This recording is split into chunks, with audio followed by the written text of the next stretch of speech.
Hey friends, welcome to the channel. Today I want to announce the next language I'm going to learn, why I've chosen that language in particular, and also how I'm going to do it. Los geht's! My name is Dustin, I'm an IT project manager from Germany. On this channel we create content that helps us to be more productive, to learn new things, especially languages, and to live a happier and more fulfilling life. I'm super excited and it's my big pleasure to finally announce the next language I will tackle. And I will start as of tomorrow with my learning activities. The language I'm going to learn is Turkish. I haven't taken on a new language in a while and now it's time to do it once again. For that we will cover all the important topics, from which languages I currently speak already, what the difficulty of the new language is, why I want to learn it, and also what my learning plan is. Alright, let's dive into today's hour. Wait, first, you know what comes next, a nice sip of coffee. Los geht's. So first of all, which languages do I currently speak? And first a small disclaimer, of course, the languages that I speak to varying degrees of fluency and not all equally well. Of course German, because that's my mother tongue, then English, that has been the first language I've learned at school and yeah, as usual. Then French, because I horribly failed at school and wanted to prove myself that I can learn a foreign language by myself. That worked quite well. And then Italian, because we got friends in Italy. Then Dutch, because I really like the Dutch people and I live close to the Dutch border. And then Spanish, because it's a language of such a global importance. And now the next language, Turkish.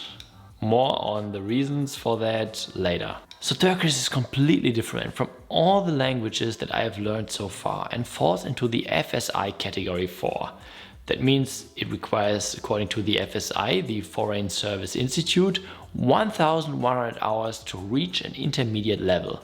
The good thing is that the script is basically the Latin one, with only a few additional or different letters. Also, the pronunciation doesn't seem to be super difficult. From my observations so far, what seems to be very challenging is the grammar, vowel harmony, and the completely different vocabulary. So here I have almost to start from zero, from scratch. Next question is, of course, if I'm ready to make a long-term commitment with this language. And I have to answer, yes, I'm ready, because there are many speakers of Turkish in the city where I live in now. I guess with about 1,000 hours I can reach a lower intermediate level, maybe, and the language would become usable. Before that, I'm afraid it'll be quite some drudgery. In the future I also want to learn Arabic at some point, and knowing Turkish will definitely help me with that as well. Turkish has also a rich literary tradition and is the home of many famous writers such as Orhan Pamuk, who won the Nobel Prize in Literature. Reading literature in Turkish can give me a deeper understanding also of the culture and history. Also, Turkey is an important cultural and economic hub with a rich and diverse history that spans over thousands of years. It would be very interesting to learn more about the Ottoman Empire and how all that is connected to the Middle East. What I also didn't know is that it's the 13th most spoken language in the world, with over 70 million native speakers. And not only that, the biggest Turkish diaspora lives in Germany. And of course, I like baklava, çiğ köfte and simits. Oh, and also falafels, even though they are technically not really Turkish, I think. Would be cool to learn more about the original Turkish cuisine.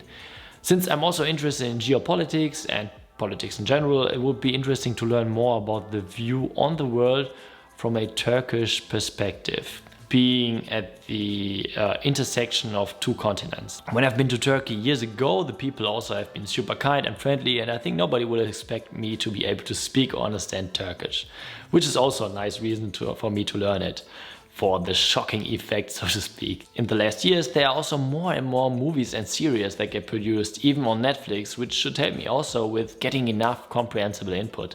But to get to that level will be more challenging. And in the city I live in, and also the cities around, there are even Turkish films in cinema with German subtitles.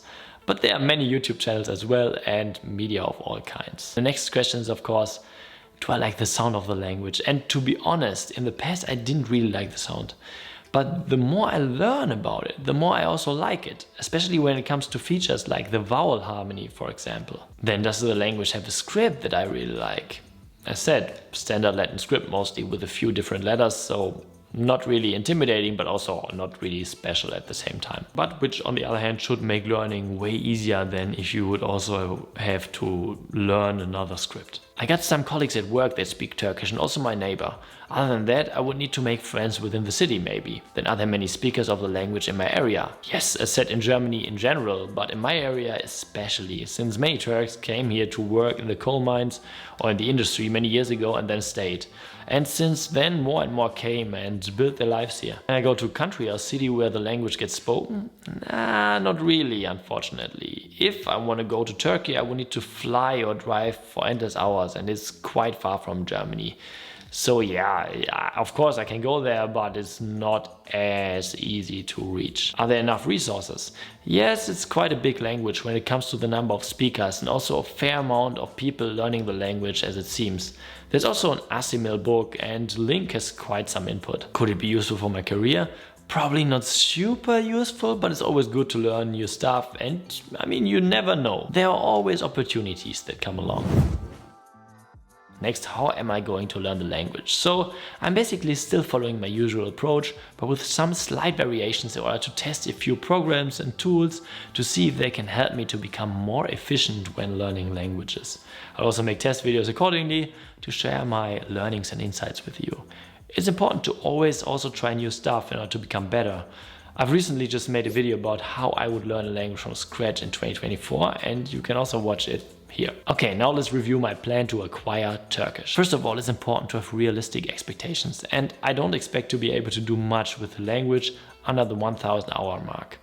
That means I will track as usual each minute I will spend with the language in order to make my progress towards this milestone visible. Further, I will learn each and every day whenever there is time and then review how many minutes I have spent each day and probably adjust to find more spots in the day where I can place learning activities in order to also reach my goal. But of course we have to be realistic. If I want to reach 1000 hours and it shouldn't take many years, then I would need to really do a serious time commitment. I've already started using drops for about 5 minutes each day just to get used to the sound of the language and to the pronunciation. To also make progress on the vocab, those 5 minutes each day were just too little. But still, I try to learn the 1000 most useful words using it and have also defined that as a goal in my goal overview. If you're interested in that, I've made a video about it and you can also see it somewhere here. Normally I would use LingQ and the mini stories, but this time I'll follow a different approach to try out something else. Later, of course, I can still revert back to using LingQ, and most likely I also will, because I will need massive amounts of comprehensible and compelling input, and yeah, LingQ is just my place to go for that. I bought the course Turkish Uncovered Level 1 by Olly, who is a very well-known polyglot and who has also a popular YouTube channel on languages and language learning.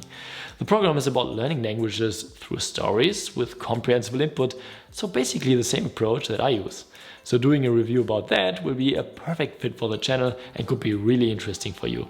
It should give me a good overview about the Turkish language, the grammar and also some basic understanding. Next, I want to do the bidirectional translation course, or short BDT course, by Luca Lampariello, who is a very well-known polyglot as well and a language learning YouTuber. I have a huge respect for what he does, since he not only knows many languages, but can also converse in the majority of them fluently. And he keeps them also sharp at the same time, which is pretty rare, I think. The BDT method is aimed towards people who just start out with a language to build a solid foundation. It's supposed to work by using a resource like Assimil extensively and work with it, translating it into both directions. Assimil is a company that produces those books for a multitude of different languages and also provide audio with it. It's about basic dialogues in the target as well as the source language. Most of them are made for French or English speakers, but there are also other. I got French, Turkish, which will also allow me to work on my Turkish on the side. But more info about Assimil and also especially the BDT method will follow. And then at some point, as usual, I also want to do the free language transfer course that explains your language through thinking. More info you can also find somewhere here. But that's already enough. So for the first 1000 hours, the goal is basically to get a grasp of the language and to build my comprehension to get to the point where I can read, listen and watch interesting stuff while also working a bit on my pronunciation to not mess things up later. Then the learning will become easier and easier the further I get, at least up to the point where I start to actively practice speaking. And that will be probably terrifying at the beginning. But yeah, I will document everything and we'll see how it goes. More videos about how my learning is progressing will also follow in regular intervals. If you have any tips, tricks or ideas when it comes to learning Turkish or your favorite resources, just let me know in the comments. That would be super interesting for me. Also, if you want to know how I would learn a language from scratch this year, have also a look at this video here. Also, make sure to leave me a like and a subscription to the channel, and to not miss anything going forward, also activate the notification bell. Thank you so much for watching and see you the next time.